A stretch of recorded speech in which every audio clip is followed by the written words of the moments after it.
नमस्कार दोस्तों, आज हम लोग जीएसटी को सरल भाषा में समझने की कोशिश करें। गेस्ट परिणय कुमार जी, जो कि डिप्टी कमिश्नर जीएसटी बिहार सरकार। सवाल यही है कि जीएसटी है क्या।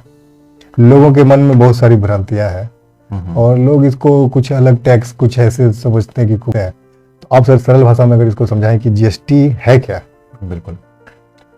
सबसे पहले देखिए कि किसी भी देश के लिए, किसी भी राज्य के लिए कर जो होता है, टैक्स जो होता है बहुत महत्वपूर्ण होता है, उसी से डेवलपमेंट होता है। और भारत में जहाँ तक बात है, नॉर्मली विश्व के अधिकांश देशों में दो तरह के कर होते हैं, दो तरह के टैक्स होते हैं, डायरेक्ट टैक्स और इनडायरेक्ट टैक्स। डायरेक्ट टैक्स क्या होता है कि जिसपे हम लगाते हैं, सरकार जिसपे टैक्स लगाती है उसी को पेमेंट करना होता है। जैसे कि इनकम टैक्स, जैसे हमारा जो भी इनकम होगा उस पर हमें टैक्स देना होगा, तो ये डायरेक्ट टैक्स हो गया।